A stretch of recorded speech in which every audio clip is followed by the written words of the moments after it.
Baseball is back. Here Tim and Tommy. Goodbye. How about it?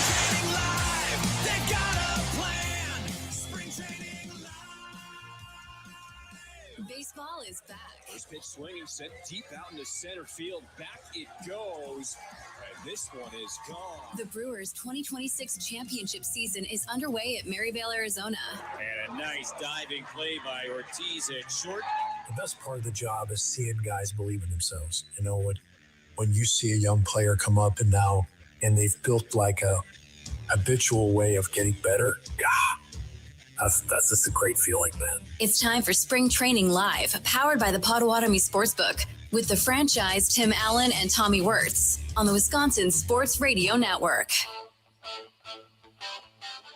It is a final here at American Family Fields of Phoenix, a 7-3 loss. Those results are not good, but good things happened within this Cactus League action against Great Britain. Welcome in, everybody. It is Spring Training Live 2026, live here in the Wisconsin Sports Radio Network mobile studios with help from the Potawatomi Sportsbook. There's Tommy Wirtz, Tim Allen. Spring Training Live, a program all this week, 5 p.m. from right now until 7 p.m. We have, again, a jam-packed show tonight, Tommy, as we had a chance that I think the highlight would be to sit down with a comfortable one-on-one, two-on-one with Pat Murphy. Yeah, that was awesome. And Yeah. we hit the ground running hard today. We knew that we were kind of on vacation the last 2 days, a little Sort bit. of. I mean, we were doing our best to get our due diligence and work in beforehand. But today, no shortage. I've been begging for an extra half hour, it felt like, all day. Got in the ballpark pretty early today, 7:30, somewhere around that range. Clubhouse opened right away up at 8 o'clock. And we did not miss. We have a bunch of content coming out over the next couple of days, not only just on this show, on the Wisconsin Sports Radio Network all throughout the week. And again, as you said, a highlight, getting to sit down with Pat Murphy immediately as we got done with this briefing, and then we're able to conduct the two-on-one with a lot of good stuff from Murph. He said you look good. He said you look good for your age. He he did not comment on how I look. You made that up. That's a lie. We will hear from Pat Murphy in a couple of different regards. One would be his daily briefing, which he does each and every morning out here at spring training. So got some highlights on that and whether or not we should be concerned about an opening day starter here or not. Yeah, and concern is maybe an understatement on if we're specifically talking about an opening day starter. It sure sounds like that's up in the air still. Yeah, we'll get to that with Pat Murphy. We will hear from Jake Bauers tonight. Coleman Crow. That was a great one. One of my favorites in terms of pitching prospects and more. So, stick around. We got a jam-packed everything Brewers tonight.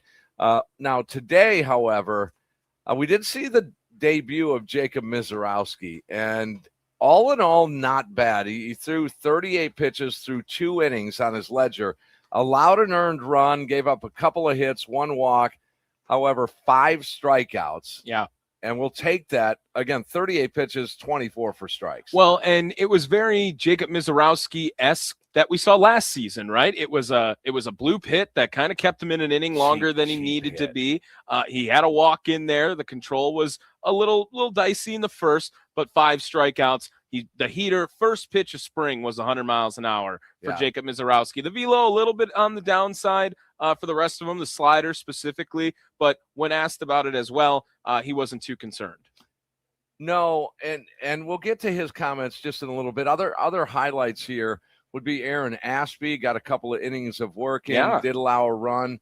But all in all, not bad for Ashby. No, and if we're talking about lefties who's impressed, though, today, Kyle Harrison. Wow. I mean, this is a guy who is competing to be the lefty in the rotation. What I'd say. Quantumly, there he is. He has to be. One of these lefties have to separate themselves to get into that rotation because all signs pointing to 3 spots locked up, right? And those are Woodruff, Priester, Mizorowski, right? Those are the guys that are going to be in the rotation for the most part every 5 days, every 4 days for this Milwaukee Brewers Patrick team. the 4 or Harrison the 4, Patrick the 5. I would like to think Chad Patrick should be slotted in there, but there's just a lot of guys here, Tim. There are so many guys. I mean, even DL Hall for Great Britain today. Yeah. I mean, not really, but kind of really. He Yeah. looked all right out on the bump, and maybe that's a guy, they traded away Corbin Burns for that guy. They had plans for DL Hall at some point in this Brewers rotation, maybe in the future too. He might be a candidate for a quantum leap himself. I mean, DL Hall, it's quite possible. it sure sounds like you Yeah. think this entire team is going to quantum leap at this point. Throwing names out there. Everyone's quantum leaping. But in all reality, all of them, much like the Terang took a step, Sal Frelick took a step. These guys ultimately, if nothing else, organically will grow as a baseball player and get a little bit better. Well, and how about quantum leap candidate David Hamilton today going yard? He went yard. Akil Baddoo is one of the best spring training players we've seen. A home run for him in a game where there wasn't a whole lot of offense for the Brewers. Some of the guys that you're looking for, and they are those edge fringe players for that 26-man roster, making a case for it. Other hits in the ball game, Reese McGuire, Darian Miller, and this one I like, Garrett Mitchell laced a base hit. He squared up that baseball, laced it to center field for a base hit. One of those runs was really weird from Garrett Mitchell, right? So Garrett Mitchell, they had a runners on the corners, and Garrett Mitchell is attempting to steal second base, and it looked like he was thinking about it a little too much on whether or not he was going to commit to second base. And maybe the plan all along was, hey, get in a rundown, and then let's see if that guy from third can go home and score. And it ended up that Jazz Chisholm threw the ball past the third baseman, and then it was Blake Perkins who could just walk in and score easily. Yeah. So there was no harm, no foul. But I don't want that to be a Garrett Mitchell was hesitant type moment, because you know how valuable his speed is and his base running ability will be for this team when he is at full health. I just hope that it wasn't a bail by any means for Garrett Mitchell. Stop. Yes. It may have been with Perk. There was 2 outs though. Well, that's when you might want to do it. Maybe. Yeah, that's when you would want to do it. Just steal the run right there. All right, back to Mizorowski. He did go 2 innings today. Velo did reach triple digits, more or less hanging out in that 96, 97 range. But shortly after he came out of the game after his 2 innings of work, 38 pitches, 24 for strikes, a couple of hits, a walk, a run, but 5 Ks. You address the media. It's just how it feel to get back out there and some game action. Yeah, it felt great. No complaints, It was fun. Where's your body at after, the long season that you had? Do you feel recovered coming into this one? And how did it feel out there? Yeah, it felt the exact same. Felt ready to go. Jacob, they've told us a lot about being really cautious with everybody. You guys played a long year last year. Has it been hard? Have you been antsy to get out there and see hitters? How have you just reacted to this kind of unique approach? Yeah, it's hard to, watch your team play and not be out there on the field. But, I also understand on what they're trying to do. And so you got to trust the process. How many more did you throw in the bullpen? So 38 in the game, then you went down there? 10. So and just another up. You're just trying to give it up. Just trying to get another up. So be ready. In the couple of weeks since you got here, have there been some things you've talked to Jim and Chris about refining? Would you be willing to share sort of like what your priorities are now that you're in games? No. No, but there is stuff we're working on, but it's still just a work in progress. Mechanically, cues? No. Pitch mix? No. Just no. Do you care about velo this time of year? No, I could care less. What is your history on that? Is it something that takes a while to come, or is it because you feed off the energy and there's not, there's some empty seats out there? Yeah, of course. It's the velo will be there. I'm not worried about that. Like, it'll come whenever I get into an actual game. That first weekend comes and, we're playing at home and the stadium's packed. It'll be there. So not worried about it at all. Any of the pitches that you threw in particular feel like you were comfortable with it today? Yeah, they all felt good. I think there was of course, improvements that I need to make on all of them, but, they felt good right where I wanted them. Was some of the lower velo on the slider, is that, do you think, intentional or part of the just not throwing as hard? I'm not mad about it. I'm not going to be upset throwing a pitch that's a little lower and maybe a little bit bigger movement. So, it is what it is. Can you tell this guy's media trained now? Can you tell? Oh, yeah. I mean, they got to him quick last year. No, I think what we experienced today in his first outing of camp, I think it appears he's a little more confident, although he's been an emotional guy, and part of that is having confidence in your ability. But he just seemed like he was in control today. Now, he did walk a man. Was that Chisholm he walked? Yeah, second better of the game. Yeah, yep. so, I mean, that's the best player that he faced. Yeah. So, I mean, you could probably understand that. But, the other's a soft single. You just heard him right there. He seemed a little more confident. Close to the vest, too. What are you working on? Nah, I don't want to get into it. Yeah, I wonder the strategy behind that. If is Miz going to come out with some crazy changeup or something? I mean, what is so secretive? These guys. I understand you want to give away the game plan for everyone there, but feels like everyone kind of knows the book on Miz, where he throws a hard. Obviously, the fastball's great, the slider's great. Maybe he's working on something else that he doesn't want people to know about quite yet. All right, Pat Murphy on the way. Also, Jake Bauers coming up and more. So stick around. Everything Brewers. As we sit here in the one of the broadcast booths, we're in the visiting radio booth. Yeah, there apparently not a lot of visiting radio coming out to American Family Fields of Phoenix this week. This is our booth all week. Yeah, overlooking American Family Fields of Phoenix, and it's quite interesting, Tommy, too. Many years ago to let people know what goes on after the game and how the grounds crew is doing their thing, how the vendors are cleaning up things from guys like me. Yeah.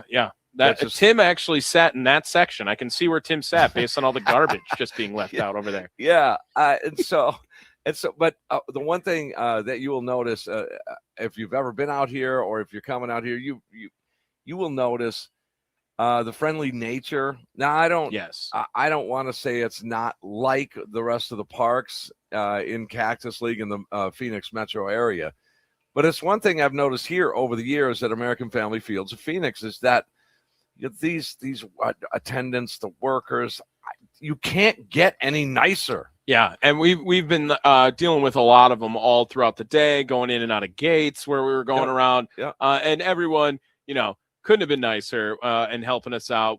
I feel like for the first time I've had answers every time I had questions here. Where is this? Where do we go for here? And we're maneuvering around. It's my first time out here trying to make sure that I get a little lay of the land, comfortable with what's going on. Everyone's great. And we even had some friends from Milwaukee that came back down here, right? Dennis and Lynn. Dennis and Lynn are here. Yeah. And we may have a bite to eat with those guys. Long-time post-game show listeners and big-time Brewers fans. You have to admit that even in the clubhouse, and we'll give people a sneak peek into that Brewers clubhouse, even in there, it's fairly laid back. Yeah. There's almost – I mean, I not almost. There is zero tension in that clubhouse. I mean, it is. There's not pent up anxiety. There's not. They're not super boisterous. It's just super kind of chill. Right. I love it in there. Well, and it's because you have a mix of you have the major leaguers who are already established, ready to go. And then the guys who are trying to prove themselves are determined, right? Hungry, stay hungry. That was on Pat Murphy's lineup card that you'll hear up later about too. So everyone's trying to be in that level-headed space. It's all about focus. It's all about preparation. It's all about establishing that routine, as we have heard as well too. And it's something that we've heard in the Brewers clubhouse now for years about culture really being just such a big part of it. And it seems like they find the guys that fit that culture to be a part of the organization.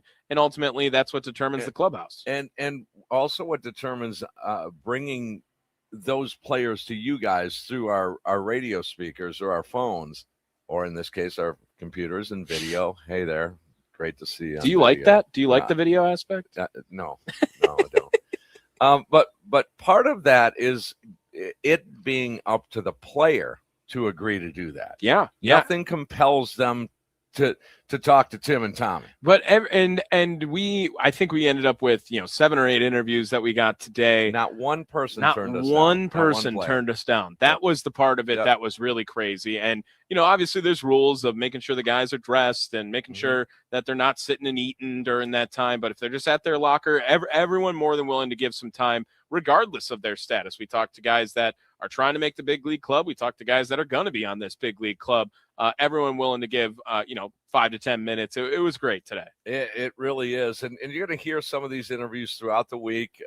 Murphy, like Pat Murphy is, let's see, it was probably about 9:30 this morning. We were just heading out of the clubhouse. Yes. And Murph had to do his flyover. Yeah.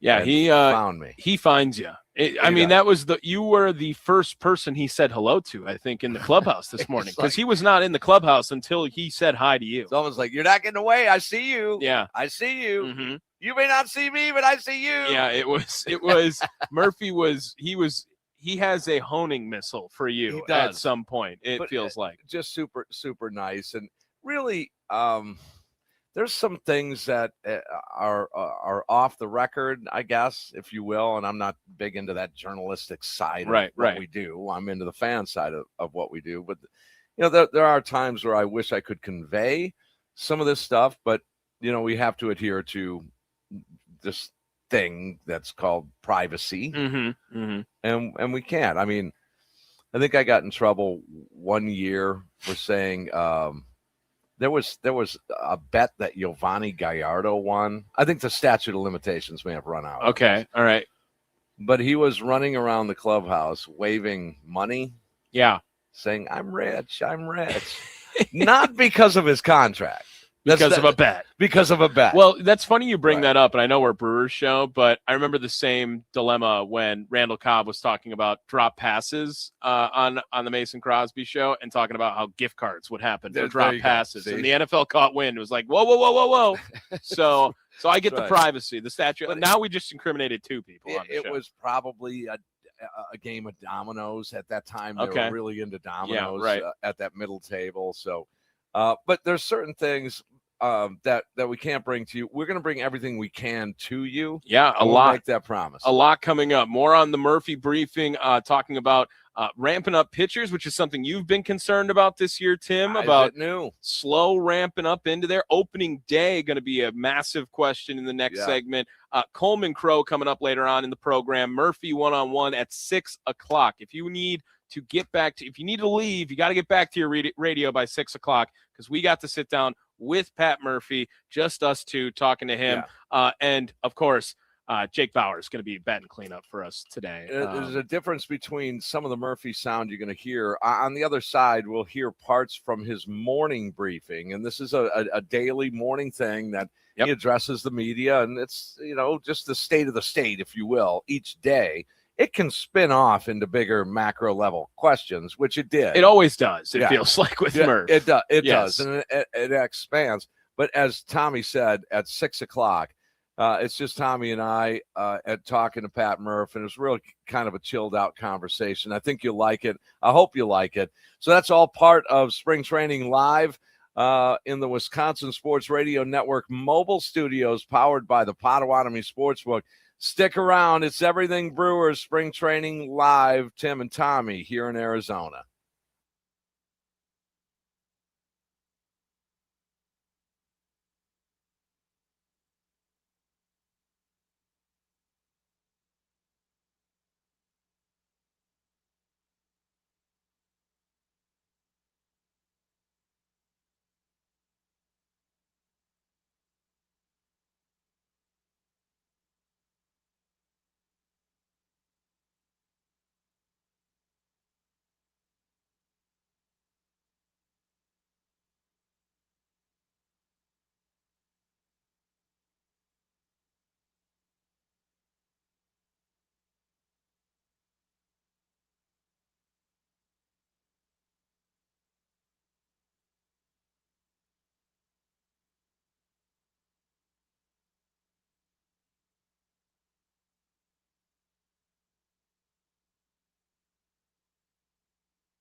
You're listening to Spring Training Live, powered by the Potawatomi Sportsbook, with the franchise Tim Allen and Tommy Wirtz on the Wisconsin Sports Radio Network. You are witnessing baseballs in the air in Phoenix, Arizona. Cactus League and the Brewers season just 3 weeks from Thursday. Wow. Think about that. I mean, that's awesome. They got a lot of work to do. Tim, we got to watch a baseball game today. That was awesome. Yep. That was beautiful. I was so I've been waiting for this moment. Caught a little bit of the game on Sunday when we arrived. Got our fix. And the Brewers had an off day yesterday, a rare off day in Phoenix, and I'm not a big fan of off days in Phoenix. Well, we made the most of it. We went. You remember, went to get some cards, had some good food for lunch. You bet. Did the show last night on our own time for the most part. Yeah. So now I mentioned it's only 3 weeks from Thursday, and this whole ramping up and the slow process of, or at least slower process to get the pitcher's arms ready to go.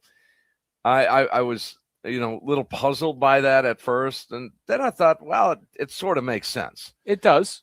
And when the Quintana, let's go back just to last year for recency. Jose Quintana, right? He gets signed right around this time, early March, and they took him slow, even though he's been a big leaguer for 15 years at the time. They wanted to make sure he was ready to go, and he wasn't a part of the first 5 guys who started, but obviously plays a massive impact throughout the season last year. This morning during the manager's press briefing, he talked about that. Pat Murphy talked about that. Give this a listen on the slower ramp time for the Brewers' arms. Where did this slow ramp up with the pitchers come from? It seems, is this a trend in baseball? Is this a trend for you? It's a trend in baseball for sure. We've always done it. You just haven't noticed it as much, but we're on the field an extra 20 plus days last year with a really young staff. We have one pitcher over 1 year of Major League service, technically. I guess Priester has over 1 year of service, right? But it's over a number of years. But we have a bunch of 1 year and less pitchers, starting pitchers. We can't risk. We have to thread the needle. You can't risk. And the research shows that all the pitching injuries, not all, a high percentage, way higher percentage than any other time, happens between January and opening day. We can't let that happen. We're still going to have pitching injuries. Everybody does. We opened the season last year with 12 of our top 15 pitchers unavailable for opening series. 12 of our top 15. That's a fact. That's not maybe. That's how we open the season. We can't afford to do that. Does the WBC throw a wrench into anyone's plans when you talk about that ramp up? I mean, unless someone gets hurt, But no, there's no starting pitchers in the WBC, is there? C-Rod. He's on a strict limit. WBC is doing a great job of realizing that we got to take care of these pitchers, and I think they will. But you can do everything right, and the kid can still get hurt. He can have perfect mechanics, the kid still gets hurt. He can throw a limited number of pitchers, the kid still gets hurt. It happens all the time. But we're trying to take every precaution we can to get the guys right and to build them up the way we can. We're not trying to purposely slow anybody down, but guys that had big workloads, guys coming off injuries, we just want to take every precaution. It's not a new trend. It's been going on. And the numbers are staggering, the number of injuries in spring training by every team, by Major League Baseball. They put it out. We didn't have to put it out 2 years ago. So then will that trip into the season kind of in a way where? Well, the season isn't 5 starters anymore, Tim. Right. I know you've been following, but we used 17 starters last year, 18 the year before. But a lot of teams are doing that. Dodgers used 18, and they got a payroll that can sustain the top 5 pitchers in the game on their staff if they wanted to. You know what I mean? So it's like, it's not because the pitchers aren't good enough or whatever. It's because the health of the pitcher. It's hard to, in today's game, bigger, stronger, faster, it's hard to get 36 starts on anybody. And would that affect, though, a start for somebody in April where, because of the slow ramp up, you would say, okay, go out for the 6th, And instead, because of the slow ramp up, you say, well, we're good with 5 for you today because it's early. Maybe. Yeah. Yeah. And that's Springsteen has a great song, The Price You Pay. Yeah. Okay. I left that in for you. That was me on purpose. I forgot about that. Oh, Okay, man. I was waiting for a comment from you in there. Two things that bothered me in that piece right there. One would be the mention of Springsteen. Okay. I don't want to get into that.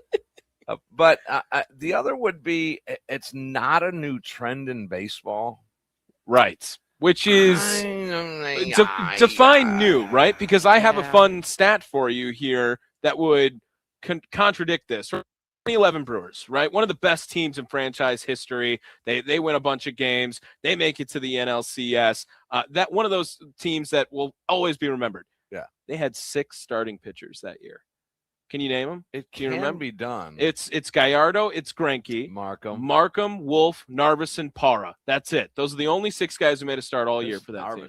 Nice. Yeah, right. Chris Narvison. What's That's he up awesome. to? He batted That's over 300 one year, if you remember that too. But again, wouldn't we have noticed it as people that cover the Brewers and just as an observation, wouldn't we have noticed, wow, these guys aren't pitching much in early spring? Well, and I think the workhorse pitcher it's becoming extinct, right? I get it. And, there are no more Tim Hudsons out there that are just eating innings up, and they're going to go 7 no matter what. And again, even thinking about it with a Gallardo or someone from the Brewers past that would, you're getting 6 out of this guy. You're getting it every single time. And that's not how the Brewers really operate. And we knew they went in, and I think they used 10 pitchers in the first month last year. It was something crazy for starting pitching. And a lot of those guys, some of them were openers during that time, and some of them weren't injured after a start or two. But Pat wants to take it slow in the beginning, and that's something I really do believe he must be talking about with Matt Arnold, with other guys in the organization. They have a plan for him, and they got a lot of young guys too that he also mentions that there's not a lot of service time on their arms right now that they have at the big league level. And as we followed up with this question, will this impact a start in April? And he said, yeah, it could. Yeah. Well, and opening day is March 27th. Oh boy. And judging based on that, more interesting. The plot thickens. Today it got more interesting. Here is Pat Murphy commenting on Brandon Woodruff and Quinn Priester's health in regards to opening day. You want to know the opening day starters so bad, you can't even. I haven't even. You've been conditioned. You have. I don't think anyone used that term until you just did. He mentioned it. We said it here, for being as restrained as we have. When I arrived and I asked Todd and Adam, restraining from the stupid questions, from the. No, not stupid. We're absolutely not restraining from stupid questions. But we're Yeah, restraining from I was going to stupid say questions about opening day. Yes. I thought we talked about this already. You did. You sort of led us towards, it might not be opening day, but it would be soon thereafter. Does that kind of remain the thinking? I would think, based on the buildup. Priester in the same boat now? I think you can start to feel that. Yeah. Has he done more? He did one live, right? Has he done more than one? Yeah, before he got here, yes. But down here? No.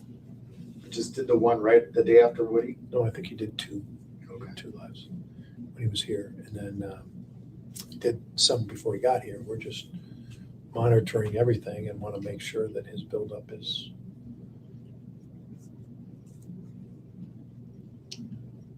without any issues and delivery, the whole thing. So. Did you say was here? Was here. Did you say when he was here? Is he here? What do you mean? Priester, is he here? What do you mean, is he here? Yeah. Well, you just said he did 2 when he was here. As if he wasn't. Well, like he was gone. Here. Oh, you went on vacation? Sometimes a guy will go if someone is in an injury situation and go get some testing. No. He's here. He's here. You'll see him in the dining hall. I said good morning. Did you see him? I said hello. Sorry. So, Sorry. Go ahead. well, I was just going to say with Woody, like there's the map. We have seen the map. With Priester, we haven't seen the map. That's why I ask if it's more on hold with him. I don't think it's on hold as much as it is feeling ready to go out. And now his next time is facing hitters, and how far can he get? Where's he at? Just keep building him up. It doesn't seem like he can be ready that quickly if we're going to stay on our schedule. And that's okay. They've done all the testing. There's nothing wrong with his wrist. I say there's nothing wrong. They feel like it's cured. The movement to his stuff is a little bit not right, so we want to make sure that his delivery, everything is 100% healthy. All right. Well, then we get the verdict on Priester's health at the end there, but some questions remain with that content right there. Slow ramp up opening day, and the slow ramp up is all that's going to be a wrapped around massive this thing. topic this first week of the season. Sure is. I know it is. Sure is, and it will impact and affect early on in the season that pitching rotation, without a doubt. Without a doubt. But the good news, the Brewers have depth there, from Logan Henderson to Robert Gasser to Patrick and more. You've got coverage there, and as Murph said, 12 of his top 15 starters were down last year early. That's incredible. One of which might be Coleman Crow. Could be. It's possible. We're going to hear from the young Brewers right-hander after the break here. It's Tommy Wirtz, Tim Allen, live here in the Wisconsin Sports Radio Network mobile studios with help from Potawatomi Sportsbook. Live at American Family Fields of Phoenix, talking Brewers baseball and spring training live.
Live from Maryvale, Arizona, it's the franchise Tim Allen and Tommy Wirtz and Spring Training Live, powered by the Potawatomi Sportsbook on the Wisconsin Sports Radio Network.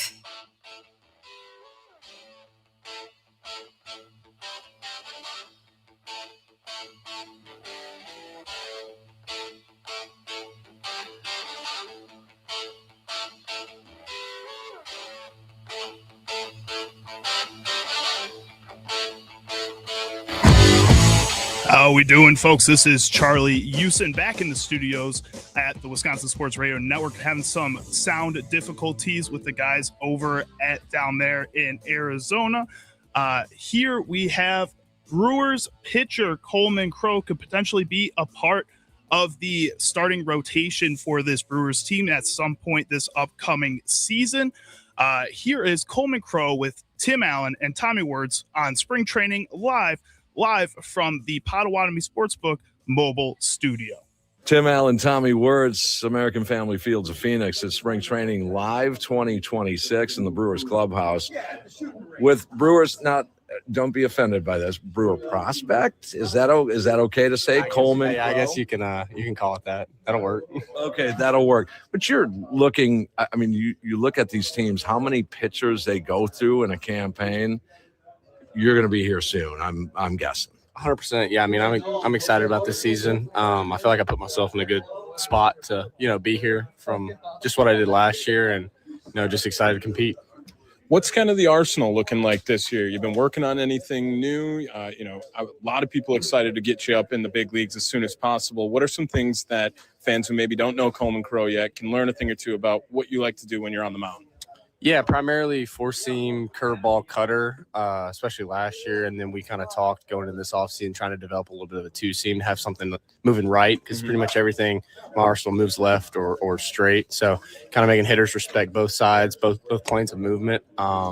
Just mixing and matching. I throw a lot of strikes and, kind of just keep hitters off balance, go out there and compete with my best stuff. Big league camp now.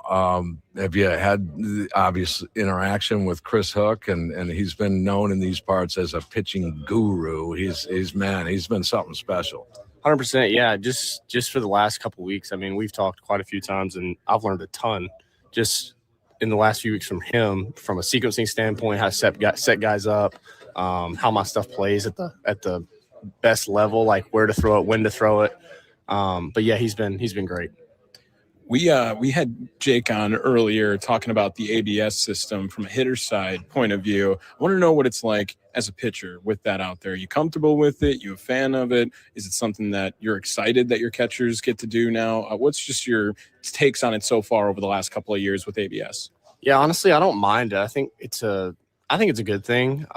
As a pitcher, I probably will never even challenge at least once. I'll leave that up to the catcher, but last year, having ABS in AAA, I always felt like there was more room down and less room up, but I don't know how that's going to work with like everyone's zone being different. Obviously, it's going to be tough to kind of gauge where the top and bottom is. At the end of the day, I just got to go out there and make pitches. When you say more room down, do you mean like less challengeable in a way? Or what do you mean when you're going on like you got more room on other sides of the zone when there's kind of an outline of where it is now? Yeah, I think the zone – what I've noticed is there's more room for strikes down. Like the zone extends lower than I thought initially and less room at the top, if that makes sense. But obviously, like the umpire's going to call what they call, and where it's up to us to challenge and kind of in spring training, I noticed like some of our catchers are kind of feeling out that zone. Like maybe not, they wouldn't in a real game, they wouldn't challenge in that spot, but they kind of want to see where certain pitches are and kind of feel out that zone. Traded to the organization a couple of years ago and then derailed by an injury. That had to be tough and challenging. And I mean, you maybe come out the other side a little bit better. Yeah, no, I definitely learned some things, just rehabbing. That's actually when I started throwing my cutter. So good thing did come out of that. But yeah, I mean, you learn a little bit how your body works and a little bit like better about how a routine is so vital, like to your success. And I think that's the one thing that's helped me a lot, is just having a day-to-day routine in the training room, the weight room, kind of just helping me stay on the field from here on out. And we've been talking about how pitchers, seems like in this spring training cycle with the Brewers, taking a little bit slower approach to get things going in the beginning. Is that something you feel right now? Is that very common for you that, hey, it's still early March, we can't really ramp it up all the way, but are you kind of itching to let the arm loose a little bit? Or where are you at in your comfortability with your progression so far? Yeah, 100%. I mean, we've had talks about it. It's no rush. I mean, the thing about spring training is it's basically a build up to get ready to peak at the beginning of the season. So you really just want to take it slow, and a lot of guys come out here and try to like blow it out, and that's when a lot of like injuries happen early. So I think it's just a matter of taking it slow and just relying on your coaches kind of just put you in the right situations. At the end of the day, just going out there and just doing you. Have you ever been to Wisconsin at all? I have not. I haven't been much to the north. I've been all the way up the East Coast and all the way out to California, like in all the southern states. Right. But yeah, I haven't in the middle of the country, the northwest, or just the Midwest. I haven't really been to much of that. Oh, it's full of beer. Nice. It's full of brats, full of cheese, full of babes. Marblites, if you're into those, like me. I mean, you can get those there too. But the fan base is something special, Coleman, and I can attest to that as being a fan and doing this show. You're going to have a blast with that, an absolute blast. Sweet, yeah, I'm excited. I enjoy the fans, enjoy signing autographs, so excited to meet some of them. Are you an energetic kind of guy on the mound, emotional guy? If you were talking about it, we've been talking with Grant Anderson, a couple lockers over from you here, and then we compared it to a guy like an Abner Uribe, who's very, very emotional on the mound. What's kind of your style when you're out there trying to pitch? I think at times I can be emotional, but for the most part, I'm really pretty low key. You're not really gonna be able to tell if I give up a homer or just punch a dude, but I think that's just you guys do that, man. I'd lose my mind. Yeah, I don't know. I don't know what it is. It kind of helps you just stay locked in, not getting too up or down about something. That's the way I go about it. But some guys like thrive on that emotion. I don't think I'm one of those guys. But yeah. You got a hobby, Coleman? A hobby? Play guitar, needle points. What do you got going? I don't play any instruments. In the off season, I detail cars. That's a hobby. Seriously? Yeah. Your own cars or other people's? Both. Both. Yeah. Tommy? I got a car that if you need it. Sweet. Coleman Crow, man, good luck to you. I'm sure we'll see you in 26. Thank you. Appreciate it. Okay, yeah, so line your cars up at American Family Field when Coleman Crow gets called up to the big league. Yeah, I mean, detailing cars. I really liked the ABS question, not because I asked it, but just when we elaborated on, he said he thought he could get more at the bottom of the zone, and it's really not true, right? I mean, because there is a zone now that is, everyone has it, and you're going to have to hit everyone's zone. Right. And he's still saying that maybe from a challenge perspective, yes, people are a little hesitant on the lower side of things. Yep, maybe the and it doesn't go as high as he thought it did. The pitchers are learning the strike zone all over again now with ABS. No, you're right, and I think what he was referring to is what you can get away with without those guys challenging. Right. Yeah. Which is going to be a part of the game now, too, because you're only going to get a select few of them now each and every game. Did you know that, Tim, the U.S. exhibition game today, there was no ABS because it is not in the WBC? That's right. I did read that. Yes. Yeah. So interesting how that will be an adjustment today. If we found out, let me double check here. Yeah, starting for their respective teams. Churio and Contreras were both in the Venezuela lineup today for them in the WBC. Today, looking at it right now, Bryce Terang was the starting second baseman, and today they went up against the San Francisco Giants in an exhibition. Over in Scottsdale. Yeah, that was just in the area. It was packed, standing room only, I heard, for that one. Trying to find it here as we can get to it in the WBC game today. Scottsdale Stadium was packed. Here at American Family Fields, Phoenix. Say the announced attendance. I believe it was just over 2,700. Right. And I told you I'm going to count everyone on the grass. And what number did I say? I think you had 9. 9. There was 9 people on the grass. Foul balls were up for grabs. People just had a bag full of them. You had plenty of room. As you would say, plenty of room. Come on out. Yeah, but again, this is what we've been talking about for years, including this year.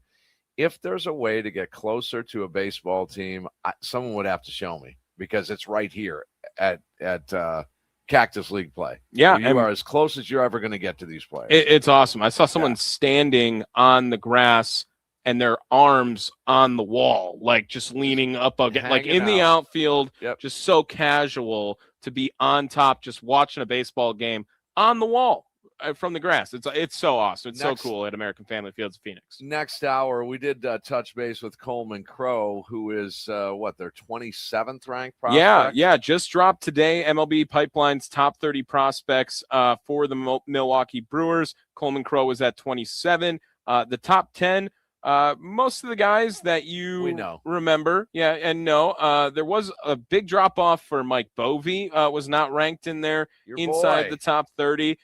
There was big jumps, like Marco Dingus went up to the top 10 during this. But you got your Mate, you got your Pena. Jet Williams was the number 3 prospect. Cooper Pratt was number 4. Brandon Sproat, number 5. All of those guys, top 100 guys now in MLB's Pipeline prospect rankings. We also asked Coleman Crow if he had that hobby, and he said detailing cars, which is really interesting to me. But am I remembering detailing cars is just like cleaning the inside? I thought, but right? Maybe he's talking about detailed painting. I mean, but probably not. But not like you detail a car. It's just cleaning and vacuuming. Yes, it's like he loves to vacuum cars in his free time. Deep cleaning. Yeah. We asked Jake Bauers if he had a hobby, and something that is now he's Tim's guy. Very close to me. Now he's Tim's guy. Yeah. It's okay. We can share Jake. We can share him. Jake Bauers next hour, and up in just a couple of minutes here. Tommy Wirtz, myself, Tim Allen. We had a nice sit down with Pat Murphy, and it was an enjoyable conversation. We may not agree on the definition of success. You know that, Tommy? No, we don't. And we both got caught by Pat Murphy, I think, on defining success. Defining success is a difficult thing to do. Maybe. It differs for a lot of people. All right, we'll get into that with Pat Murphy. Still an hour to go on tonight's edition of Spring Training Live 2026 in the Wisconsin Sports Radio Network mobile studios, powered by the Potawatomi Sportsbook. Again, Tim Allen, Tommy Wirtz. We are talking Brewers baseball. It's 2026's championship season. Go Crew.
Baseball is back.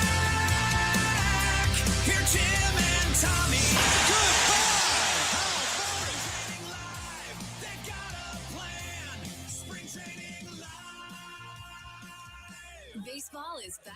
First pitch swinging, sent deep out into center field. Back it goes. And this one is gone. The Brewers' 2026 championship season is underway at Maryvale, Arizona. And a nice diving play by Ortiz at short.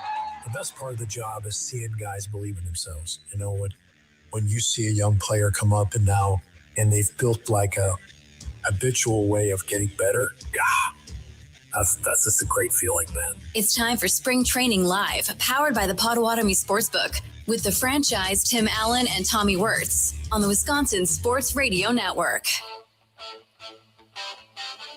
Welcome back in live in Phoenix, Arizona. It is Spring Training Live. Tim Allen, Tommy Wirtz, and talking Brewers baseball. By the way, there was a game today. They lost 7-3. Mizorowski, Kyle Harrison, Aaron Ashby, all with successful performances on the mound today. Yeah, a lot of good to like, a lot to like out of the pitching side of things for sure. And Kyle Harrison feels like the headliner for me on that because Miz, you know, Miz is Miz right now. This is a guy that I said Quantum Leap ready to go for because he's going to be a stud at some point, and he's got to get through some of those other Miz traits that he has, the blue pits that people just find a way. Wow. He seems so unlucky all the time. But he ultimately gave up the run because he walked a guy as well, which is something that's been a part of his game the last year and a half. We've seen him too. Akil Baddoo, David Hamilton with solo homers, and Garrett Mitchell had a nice swing today. Is had Akil a base hit. Baddoo going to make this big league club on opening day? Perkins, Akil Baddoo, Stuart Baroa. There's a lot. I mean, there's a few to choose from in that outfield. It's gonna be a tough choice. Good problem to have. Right? Bauers can play the outfield a little bit. He'll play at some point, of course. We're gonna hear from Jake Bauers coming up in a little while, but we promised you at 6 here that we would get you our one-on-one conversation with the Brewers manager, Pat Murphy. This was this morning after his morning briefing. Sit back. We enjoyed the conversation. We hope you do too. Pat Murphy here on Spring Training Live. I know that you feel rather uncomfortable or don't want to talk about it, but I have to say it. Congrats on a deal. And we talked about that in your briefing, that the numbers are what they are, and that really doesn't matter. But congratulations on behalf of the fans and certainly myself. Oh, thank you. I appreciate it. I'm happy to have a locker. That's the most important part. I've been part of the Brewers for 11 years, and I'm very, very grateful that I can go forward and try to make a difference. And got a great staff. We've got a great number of guys that are just wonderful people. And I feel very fortunate. Success is defined in many different ways, I'm finding out. It's a varying definition from the fan standpoint or a coaching standpoint or a manager's standpoint, a GM. It goes all over the board. What does define the success? So for you and the Milwaukee Brewers, I mean, what a beautiful number, 97 wins. Actually, it's 100 wins when you add it all up. And some would say that that's crazy good, a franchise record. And others would say that, just a little short, a little bit here. Where is the definition of success for the Brewers? I think everybody has their own opinion on everything. I think what the Milwaukee Brewers have done in the past 10 years, 9 years, is one of the best in baseball, despite not having the same payroll, the biggest payroll discrepancies in any of the major sports. And to do that requires great people. And, I think it's been evident that we've had great people, starting with the front office and going on down to the players, which is really the most critical piece, their willingness to play a certain way. And I'm thankful to be a part of it. Saying that it's successful or not successful, look, when a team wins the most games in baseball, that's successful. When you don't win the tournament, that's unfortunate. But it doesn't get winning the most games in baseball is all you can do. There's nothing more you can do. Winning the tournament is a little more difficult. On specific days, having your best day or not having your best day is a little more difficult. But nonetheless, it's our goal. But it's to define success that way is up to the individual. Yeah, I want to introduce you to my new broadcast partner, Tommy Wirtz. Here's Murph, and Tommy's as big of a Brewer fan as I am. So we're all in love with the Brewers. Well, and we're looking over here, and I don't mean to eavesdrop too much. You got the lineup out here, and at the top of it, you have stay hungry, stay aware attitude today. Is something like last season where you do get a taste of super high success across Major League Baseball help embody something like that to put at the lineup, and people now have maybe a better understanding of, hey, we were hungry last year, and now we got to stay hungry and stay aware and make sure that this day-by-day process is fully executed, because we witnessed it last year, and it worked to an extent. Well, I think it worked to more than an extent. I mean, we had the best record in baseball, so let's give that 2025 team its due. Yeah. What they did, and let's keep in mind that there was not too many people out there that believed we'd be better than 500. Sure. After trading some of the people we did, and everybody complained about, we didn't pick up this guy, we didn't pick up that guy. The bottom line is these group of guys went out there and won the most games in baseball, and no one thought they could. And they did it the year before that too, won 90-some games, and nobody predicted them over 500. So what is it? It's the group of guys. And we have a lot of those guys back, but you stir the soup differently. This is 2026, and you stir the soup differently. And the expectations are not set by others. Once again, nobody's predicting us to win 90 games. Nobody's predicting us to do much again, because again, we've traded off some of our better players. But again, we don't operate on other people's expectations, just on our own. It's 2026. I think we're in store for a great journey, a great battle. The league in division will be even better. We had 3 teams go to the playoffs. It'll be even better this year because teams have really tried to shore up their team, whatever, in their own way. And we have our own way of doing it.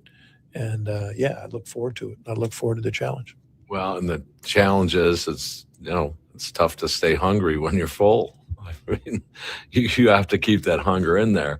In knowing you, Pat, for now close to 10 years, you really mean it when you get a kick, or you get a kick out and rewarded from somebody else's success. So from when you see a young player do your quantum leap term or phrase, that really is something special to you. And I just wanted to convey that to the fans, that you do get a kick out of that. That's a win in itself. It's what it's all about, to be honest with you. I care about our fans a great deal, and I think I've demonstrated that. And I respect our fans. I respect the difference, and they respect the difference of the job we have to literally thread the needle, because we aren't a big market. And to represent the way we have, I know the fans are very proud of it in general. They all want us to go that next step, which would be the World Series, which sometimes falls into place and sometimes doesn't. It's not luck of the draw, but it is, who's hot and who's not during the tourney. But all we can do is all we can do, and keep striving. But to get to that mountaintop is very, very difficult. But for me, that's the end result of the team. But for me, watching players, find their best self or start to realize I belong, that's what it's about. Like when I see those players grab that belief in themselves and see what they're become aware of what they can do to help us win, and then they do it, that's a kick for me. I love that. Spring Training Live here, Pat Murphy talking with Tommy Wirtz, Tim Allen. We talked about this a little bit yesterday on our show. When you make comments like quantum leap, You have a criteria that goes through your head when you say something like that, when you make something about Bryce Terang last year, quantum leap, and then he makes you look great in the second half with that prediction. When you say the phrase like that, what goes through your mind to claim the term quantum leap for a player? I mean, a player recognizing, how much better he can perform, how much he has in the tank that he hasn't used, and then doing it. Is that something you guys recognize before a player, or you think a player is in that moment recognizing that they can make that quantum leap? All that matters is the players end up realizing it. But yes, we do recognize things. Our staff recognizes things that, hey, you know what, this guy's about to take a quantum leap, or this guy's on a path, or this guy understands, do this and this. But I'd be lying if I said I knew for sure everybody. The Bryce Terang thing, I actually said quantum leap 2 years ago, and he's continued to grow as a player. Not everybody believed that this kid was going to be an everyday player in the big leagues, and not everybody believed offensively he was going to flourish. We did, and I was upfront about it. That's all. It wasn't rocket science. If you're a baseball guy and you're paying attention, you're like, hey, this kid's got it. I didn't, Did you foresee starting second base for Team USA today when you made that prediction? I certainly defense is a huge part of how I view players, and he won the Platinum Glove that year. So I'm not surprised he's starting for USA. I'm very, very, there's a lot of great second basemen out there. And, I don't judge whether he's good or not by whether he's starting tonight, but it's just a great story. And to see him come on the way he has is not really that big a surprise. It happened. You saw the potential, and then it happens. It doesn't always happen that way on the timetable that it did. All right, a couple of quick hitters here, Pat, and then we'll turn you loose. Were you? We stop every year when I come out here. I hit a baseball card shop, and it's just always been a passion of mine, and collecting cards and opening up packs and things like that. Were you a card collector? Not really. It's funny. Somewhere in my home in Syracuse, New York, is a Mickey Mantle rookie card. I'd like to give the address because someone will go there and try to get it. But somewhere there, I hid it in a certain spot that I don't think anyone could find. I really don't. My sister just found one in her remodeling in Madison, found a Ducky Medwick card, which probably worth 20 or 30, $50 maybe. But that surprises me. I would have thought you would have been a card guy. Are your kids into it now? My kids are into it. They don't really know what they're doing yet with it, but they got a lot of cards, put it that way. Interesting. Growing up in where I did, baseball was not the number one sport. It just didn't seem like football and basketball. I boxed and I played baseball. And it's like those were the sports that you emphasize, and you just went from sport to sport to sport. You got cards. I didn't get very many. We put them on our bicycles and made the sound in the spokes, but I didn't realize there was value, or I didn't collect them just to collect them. It's funny because now my kids are collectors of a lot of different things, and as little ones, they they acquire a lot of collections. But no, I didn't have a collection of anything except Notre Dame football facts when I was a kid. Okay. So. What's the best one you got off the top of your head? Well, you can't name a player on the 66 from 66 to 73 that I don't know their number. He knows their height, weight, serial number. Yeah, the whole 9 yards. I've won many trivia questions or whatever on that. In Milwaukee, do you, again, just quickly, do the fans leave you alone when you're out and about? Yeah, I know it's family time, and hey Murph, or do they pester you for an autograph? And they're great. Trust me, I know a lot of Brewers fans who talk to them every night, but do they leave you be? No, and I'm glad they don't. I don't look at it as pestering me at all. Everybody's been super respectful.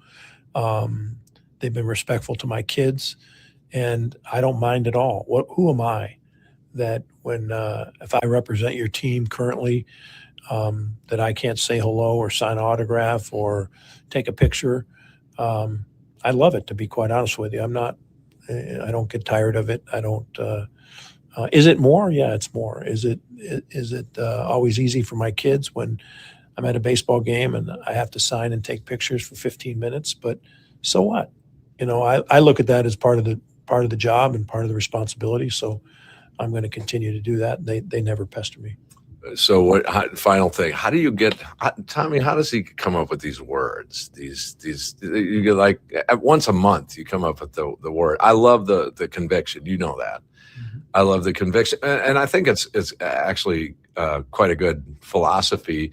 You should at some point play with conviction. It should be with fun, but it should be with determination as well. But what, you read a dictionary to find these words? I don't. And I don't think they're that sophisticated, Tim. I don't know what that says about Anything me over or you. 3 syllables for Tim is sophisticated. I don't know what it says. I'm not very sophisticated myself, but I don't look at these words as anything that. But like you wrote down on the lineup card here in front of us. I mean, that's just sort of. Stay hungry. Those are words that I need to explain to you. Stay hungry. No. But you attitude today. It seems like you simplify things and cut to the chase a lot with just, is that what it is too? That you just kind of define it? I don't know what I do. I don't evaluate that, but I think there's ways to connect and there's reminders, and it doesn't matter if I think other people would be way more articulate than me and maybe say things way better than me, but I just got to be me and do it the way I do it. And I think it's a simple thing. I think it's good to keep it simple. But please don't mistake me for anybody that's very bright or anybody that has a huge vocabulary. He just does not like compliments. He just doesn't. He's like a radio guy. Stay humble needs to be at the top of the lineup card humble. Now too. Yeah, well, that's true. That might be a good thing, to be honest with you.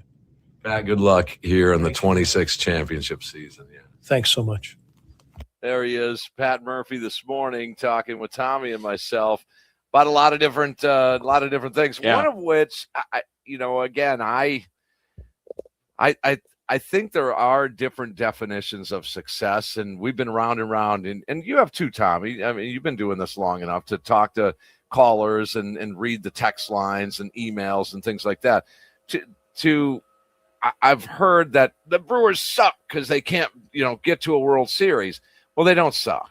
I mean, that's not a good way to define it. Success is subjective, right? Is. And I will say that going back to the lineup, putting stay hungry, that would lead me to believe that they're still hungry, right? You got to be hungrier than what you were. And so you don't look at it where it is anything that's not a World Series is a failure, but you can't have that mindset going into a season, right? You can reflect upon a season and say, hey, you know what? We saw great strides out of guys like Bryce Terang. We got Freddie Peralta paid this season based on what he did for his performance. And look at what you found with a guy like Abner Uribe at the back end of the bullpen. There is success, a lot of it, from the 2025 season of the Milwaukee Brewers. But ultimately, the fans are just as hungry, and they're really hungry for a World Series. Unless there are wholesale changes in the economic structure of baseball, the Milwaukee Brewers will probably never be in a World Series victory or bust. Oh, yeah, They will never be in that situation. Yeah, that's fair. And that's just not right. It's not right. Now, some people would say raise the bar. Your goal is to win a World Series, and I fully agree with that. I do, regardless of what resources you have. Sure. But if you're just looking at the line World Series or bust, the Brewers cannot get to that level. They can't get to that level. Can we just say tools. Also, how awesome is Pat Murphy? Just amazing. He's just a great dude. Never change, Pat. Never change. Oh man, yeah, just a good dude. And hey, I'm serious. He cannot handle a compliment. No, he hates it. he doesn't want to go there, but we slipped a couple in there on him. Jake Bauers is going to join us. Well, he joined us earlier this morning. Fun conversation with Jake Bauers. We'll have that for you next as we are broadcasting live here in the Wisconsin Sports Radio Network studios, and we are powered by the Potawatomi Sportsbook. Talking Brewers baseball, Tim Allen, Tommy Wirtz, Spring Training Live 2026.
It's your chance to hear the latest from the Brewers spring training with the franchise Tim Allen and Tommy Wirtz and Spring Training Live, powered by the Potawatomi Sportsbook on the Wisconsin Sports Radio Network.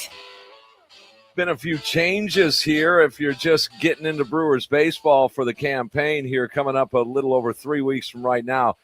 Guys like Kyle Harrison, you're going to get to know that name. It's going to flow out of your mouth as a Brewer fan. Especially if he keeps pitching like this. Absolutely. 3 innings of no-run baseball today. Look great.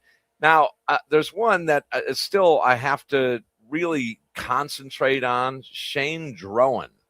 And if we have time, we're going to hear from the Brewers left-hander in just a little bit if we've got the time here. But because, I'm in a band with a guy with the last name Druin.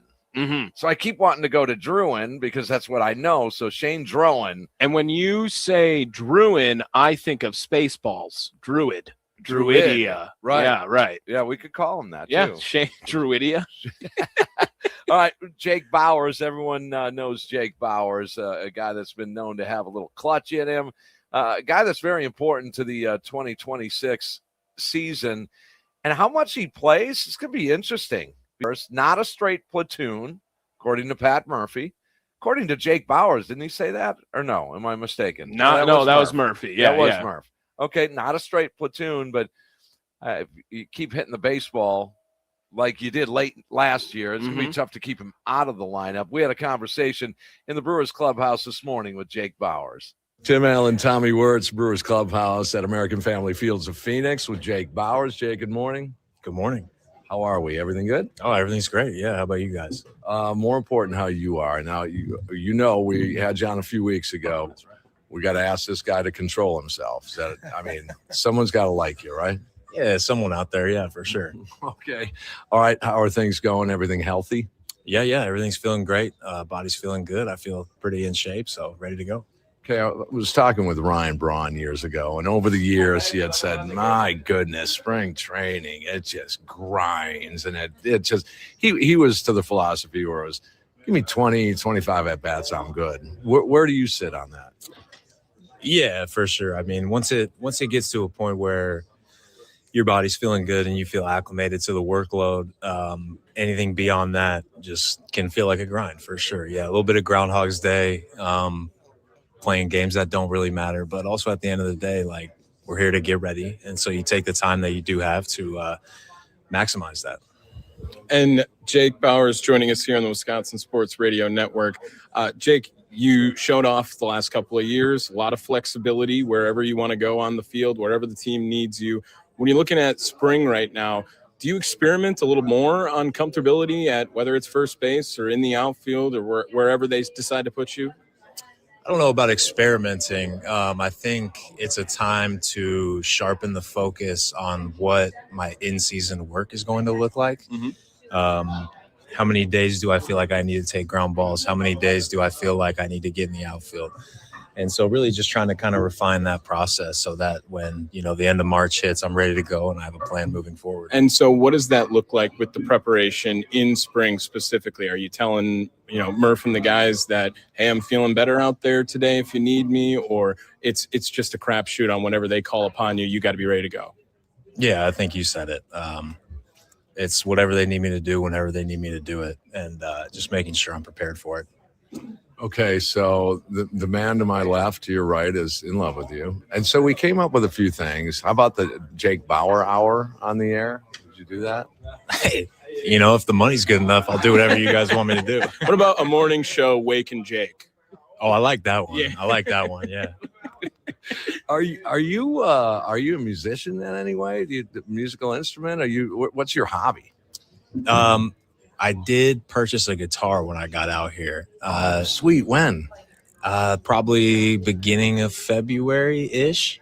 So just been trying to pick it up, try and get like an hour of practice in every day. It's nothing to hear right now, but bring it in. I'll give you a lesson. All right, perfect. I do. I'm not kidding you. I'll teach you the quickest way to play guitar. All right, we might have to set that up. Okay, very good.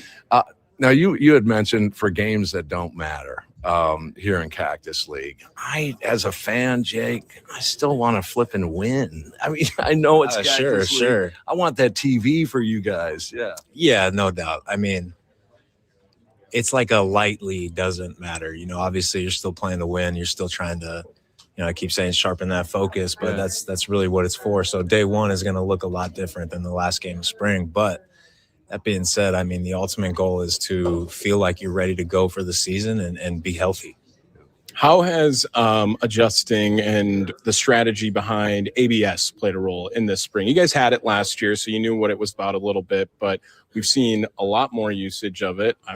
William calling it on the first pitch of the game a couple of weeks ago, right? And just what has been the approach as the team with that now being a part of the plan and the process in 2026? Yeah, I think I think it's been a mix of not being too stingy with the challenges to get those reps in and just kind of get a feel for it. Because, I mean, obviously everybody's strike zone is going to be a little bit different than what we're used to. And then also I'm sure towards the end of spring, we'll try and kind of refocus on that and try and get it to be where it's going to be in the regular season a little bit more. But right now I had an at-bat the other day where I was like, I'm challenging any pitch that's close just to see it. I think as spring goes on, it'll kind of tighten up on that a little bit. Who's your prediction? Who's going to be the best at it this year? Best at knowing the zone, challenging. Who's going to have the best success percentage for the ABS system in 26? Might be you. Hey, I don't see why not. No, I think it's going to come down to a guy probably like Judge, who's a little bit bigger, who also has a feel for the zone. And so I think a guy like that is probably going to have more challenges overturned than like a standard height guy. What about on the ball club, on the Brewers? I mean, I think Williams going to be pretty good back there with it, helping out our pitchers.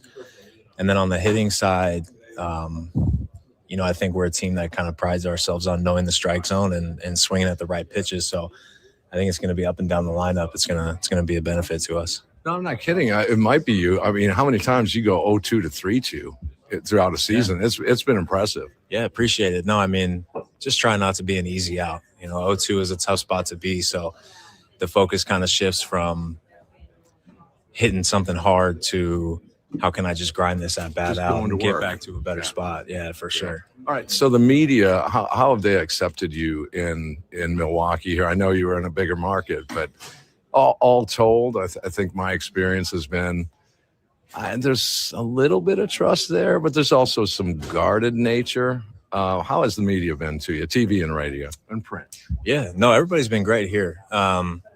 Obviously, it's a less of a pressure environment in terms of media here than New York. But that being said, I try and be as open and transparent as possible without digging myself a hole, So, sure. But yeah, no, I've enjoyed working with everybody here. So, okay, Wake and Jake, I think we got an agreement. Yeah, we got it in writing. We'll get it down, Jake. We'll get you hooked up. Yeah, no, I'll get you guys my agent's phone number. We could set. Well, I'll get you my agent's phone number then. All right. Trade out some guitar lessons. We could do that. Yeah, that might work too. Yeah, there's many different forms of currency. Okay, Jake Bauers, thanks, man. Yeah, thank you.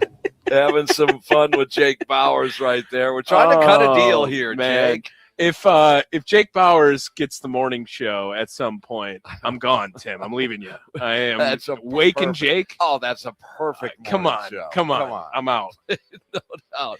Get your agent. Now I need to get an agent so that he doesn't call mine. Slap back Yeah, on him. right. No, I like that a lot.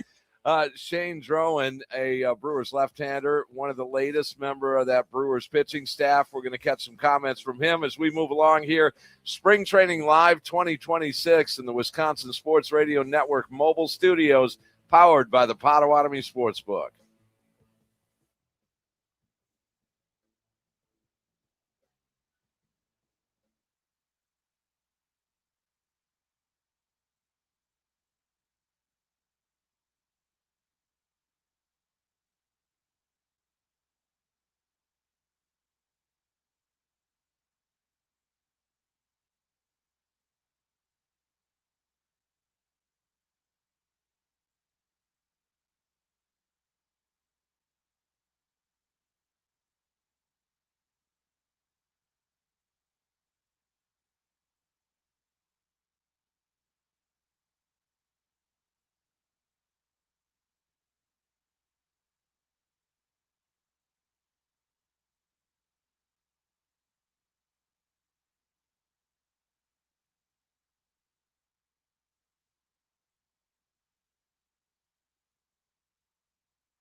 You're listening to Spring Training Live, powered by the Potawatomi Sportsbook, with the franchise Tim Allen and Tommy Wirtz on the Wisconsin Sports Radio Network. Well, there's been some trades. Caleb Durbin out, Freddie Peralta out, incoming. You got some Brandon Sproat, and you got some Jet Williams. You got Kyle Harrison, and you got David Hamilton. You got this guy right here, Shane Drowan.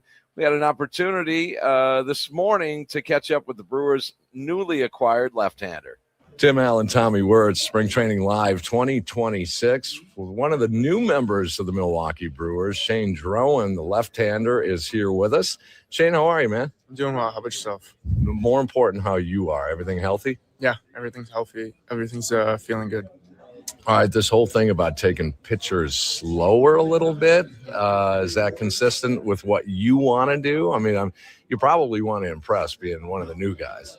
Yeah, obviously you want to, impress everybody being the new guy, but you kind of have to be mature about it, understand it's a long season, and you got to just take this time to ramp up properly. So, you can be in a good spot late in the season, September, hopefully October. All right, so I remember as a kid collecting baseball cards, and the new series would come out, and they for a couple of years there, they would stamp on the card a big traded sort of flair on the card. So when you were traded, I mean, that's got to be a personal thing. How did you react to that?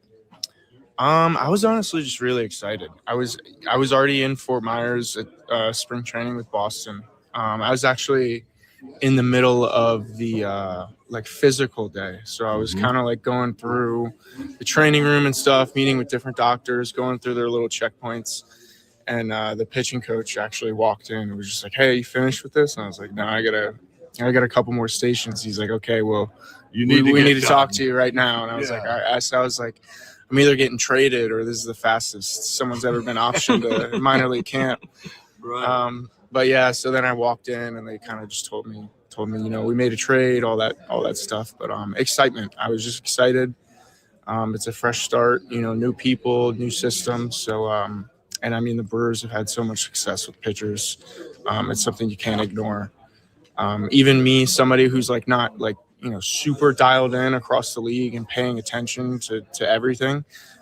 It's, impossible to ignore the success that you've seen from the Brewers pitchers. And does that add a little more excitement when a team like Milwaukee is interested in you and really trying to fight for you to get on their big league club? Absolutely. It's always a good feeling when, you're wanted, and especially to be wanted by a place like this, consistently wins. I think you guys used a franchise record last year, correct? And then just, it's just the arms that, are consistently pumped out of here. It's something that you marvel at. Shane Drowan joining us here on the Wisconsin Sports Radio Network. First outing, how'd you feel after it? A lot of people excited about you, talking about you over on social media. Stuff looked pretty good the first time around. It felt good. Yeah. That's just what it was first time out. Just get the feet wet. Show some good stuff. But, it was just good to get out there, mix the whole arsenal in, threw a little bit more changeups than usual. It's kind of been the emphasis this offseason coming into spring is just to kind of get that changeup back in the mix a little bit more. Added the slider last year, kind of let the changeup take a back seat, just trying to, develop the slider and get really comfortable with it and placing it in certain spots.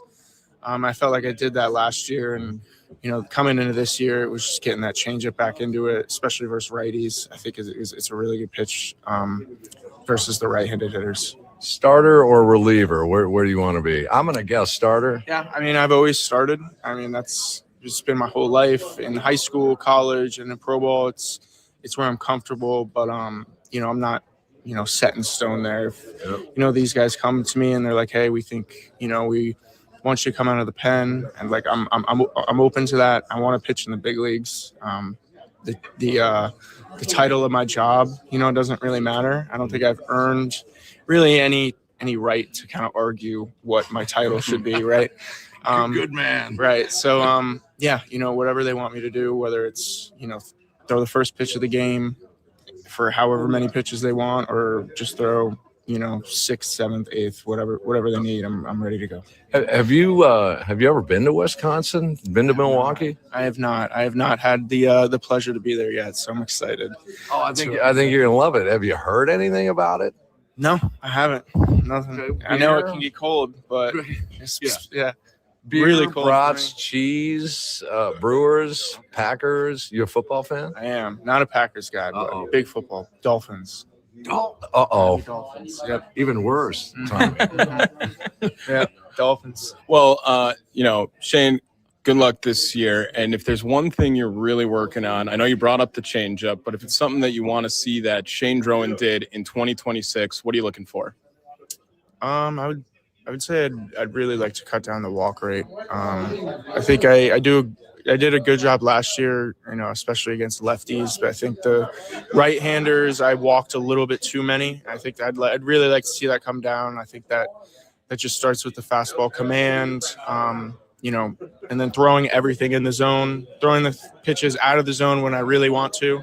But yeah, I think it's just cut down the walk rate, especially to righties. Have you talked to Murph one-on-one yet? I have a little bit. He's quite the character, Yeah, huh? he's awesome. I'm enjoying it. I like him. No, you can give him grief once in a while. No, I really like it. I like his. I like just how he is. He's always making me laugh. He's a good dude. Shane Drowan, man. Good luck. We'll talk this year, all right? Thank you. There he is, now 27 years old, so a little bit late in that debut action, or at least getting a consistent role on the team. There's Shane Drowan, the Brewers left-hander. Now, there's many pitchers as they go through, not only in the rotation, but in that bullpen. It's just, I would think, a matter of time before he's up. Well, and 27 years old, it's a guy who's the second man kind of traded, not really looked at the number one option in that trade. It just gives me Patrick vibes, man. It's the exact same thing that happened last year. And when you talk to him, he's pretty reserved. I mean, he opened up a little bit at the end there, right? And still a great interview, a great guy to talk to. And he was the first interview we've had all summer or all spring now. He was the first guy we got to talking to. Is that the first? That was the first one this morning. Right. And just something about him, I know he's got a little crazy in him. I know it's just a little bit where he's going to be locked in every time he's out there. I can see him being hard on himself when he struggles, and I can see him letting something out in a big moment late in the season too. Unlike what Coleman Crow told us, right? As a young pitcher, yeah, he's very emotionless. I keep it lower keel, but.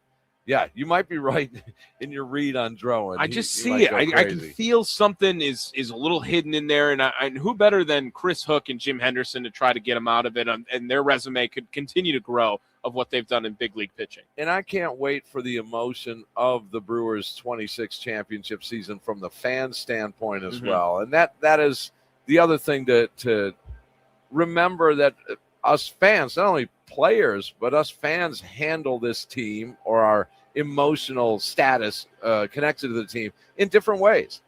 And whereas I'm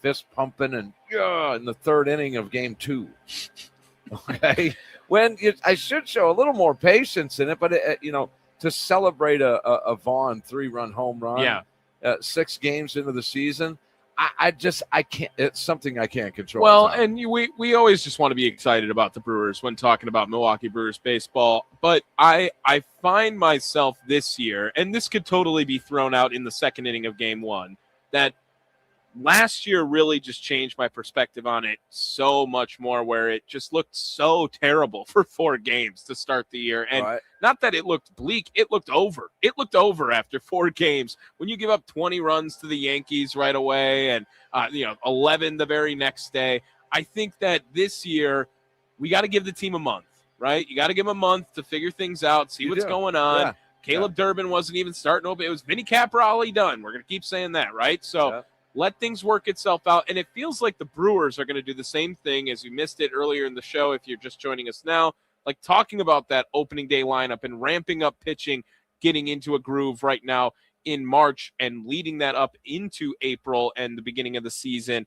I got to find a way to temper the expectations just a little bit in the beginning, and maybe we'll set a date. Maybe we'll have to revisit this, and we'll say, hey, by May 1st or April 20th or something, like we gotta this is the first day you can react. Yeah, I've should said a decent indicator for me is 25 games. Not games back, not games over 500, games under 500. It's just 25 games into a campaign. Okay. It's kind of my first judgment barometer, time stamp. If we make it 40, we could split the game into quarters. Quarters, could. Yeah. And a lot of people do. Okay. A lot of people will put that quarter turn on a season. But hey, we're spring training live here all week long in the Wisconsin Sports Radio Network mobile studios with help from the Potawatomi Sportsbook, Tim Allen, Tommy Wirtz. Now, Tommy, a couple of things. People are pretty busy these days. They can't always tune in live when it happens. Yeah. Thus the name, Spring Training Live. Where do we go to get a lot of these interviews and hear the show? The best place to go if you're just trying to get the audio version of it, you're going to Best Brewers Coverage. That's exactly what you're typing into all your favorite places you get your podcast, whether that's Spotify, Apple, you know, wherever you go to get your favorite podcasting apps, Best Brewers Coverage. On top of that, not only can you listen to every show, you can watch every show. Tim Allen loves it when you watch the show, especially youtube.com/@WI Sports Radio. It's like you can then easily go in, see all the great graphics we made for all the awesome interviews as well. And it's truly going to be just a phenomenal season. And no station, nowhere is talking Brewers baseball like we're going to do here at the Wisconsin Sports Radio Network. Whether you're listening in Duluth, Superior, Wausau, or in Green Bay, Appleton, or of course Milwaukee, the flagship as well. This is going to be such a fun year. Tim, I will ask you this question also in the somewhat close. They're playing the Cubs tomorrow. Are you even like spring training hating? Kind of, yeah. Still just like if they lose tomorrow, it's going to hurt a little more. It will hurt. Okay. There's no question. Yeah. You're going to see the difference between today's game and tomorrow's game Mm-hmm. right down there, right down in the stands. Yeah. It's going to be crazy town. Okay. It will be. On March 4th? It will be. There's some rabid Cub fans going to infiltrate us. All right, that's going to do it for us. We'll be back with you tomorrow at 5, as always, Spring Training Live in the Wisconsin Sports Radio Network mobile studios. We'll be live right here in the booth at American Family Fields of Phoenix. We want to thank Potawatomi Sportsbook, and stay tuned to the Wisconsin Sports Radio Network throughout the day. We'll drop in some additional interviews once they're available. Another big thank you to Mike Basalo, helping out, of course, too, doing a great job. Andrew Grumman hooking it up here, the entire Brewers organization. It's going to be a fun week. We ran into Vinny Rotino. Yeah, we said great. hello to Sophia Minner, Jeff Sophia, Levering. Adam, and Kurt were all here. Yeah. It's like we fit in some capacity. Well, sort of. We kind of stick out with the rest of these that we named. Yeah, sort of. All right, well, that's going to do it for us. You guys have a great night. Go Brewers. We'll talk more Brewers baseball tomorrow at 5 o'clock. It will be another edition of Spring Training Live 2026. And remember, smile, Phoenix. Bob Uecker is smiling back.